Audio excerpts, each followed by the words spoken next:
I'm a huge fan of Addiesdive and a proud owner of one of their most popular models, the AD2030. That watch has taken my daily abuse, keeps really accurate time, and one of the best value watches on AliExpress. Today, we're going to be looking at one of Addiesdive's newer releases, the AD2074. This watch is available in 4 dial colors: black, blue, red, and green. I think all look fantastic, but the green was really calling my name, so that's what we'll be looking at today. This dial is really awesome. It's definitely an army green or olive, but there's also a bit of gray to it as well. There's a little bit of gloss to the dial, and it's not looking like fully matte, which I'm definitely glad to see. It's giving off a nice pop, and these numerals around the dial are super white and crisp. Let's measure it up and see what we're working with.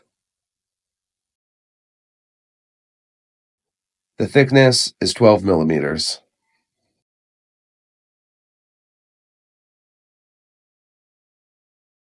The diameter comes in at 38.5, and the lug to lug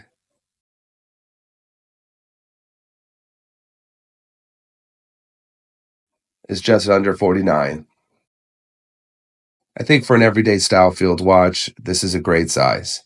The crown is a little bit oversized, which looks really cool, so this will add to the overall dimensions.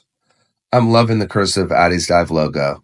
Nothing really against the symbol they use on a lot of their watches, but I definitely think they should use this more often. The crown is signed with the symbol, so it's kind of the best of both worlds. As much as I love field watches, they often have very minimalist designs. It's kind of the purpose, but this can make for less exciting dials. What really stood out about the dial on this watch is the use of a bit of a sector dial to break things up and have the 13 to 24 counter on the inside ring. It just adds a bit more to the look and added functionality. The white and green work so well together. I'm really pleased with how this looks. The numerals are filled with a lot of lume and stand on top of the dial, so it adds a bit more depth. These hands were a really great choice. The polished framing around the white looks so nice on top of the dial. I could see the appeal in all white hands, but I think the little splash of polish on these ones make the watch look nicer. The case is made of 316L stainless steel. It is fully brushed and definitely the right choice for a field watch. No need to fancy up a watch like this or add shiny parts. We'll get into the bracelet in a moment, but the links are polished on the sides, so that helps break up the fully polished case. It's done well, and there looks to be a bit of circular brushing, which is always nice. The fixed bezel matches the case well. There's also a sapphire crystal, which sits flat and flush with the bezel. There's no gap or dome, so the legibility is as good as it gets. The anti-reflective coating definitely helps with that as well. The crown has a really interesting design to it. I like the size of it. There's nice grooves, easy to rotate, and the side is quite flat, which looks super cool.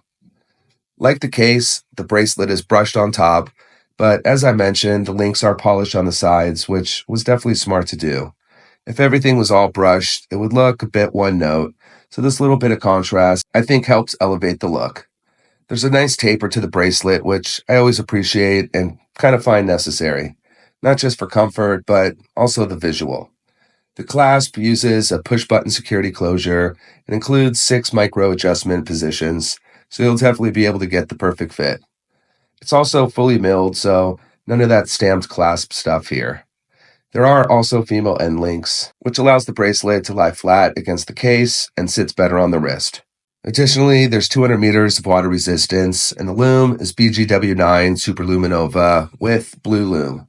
Powering the watch is the tried and tested Seiko NH35 automatic movement, so it has hand winding and hacking.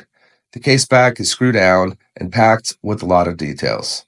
The price is $120, but Addiesdive gave me a discount code everyone could use for 30% off, so it'll take it down to $84. Put the links and the code in the description for anyone interested in checking it out. I'm a big fan of this beauty and definitely think it's a home run. Let me know what you think of the watch. That's all for today. As always, thanks for watching.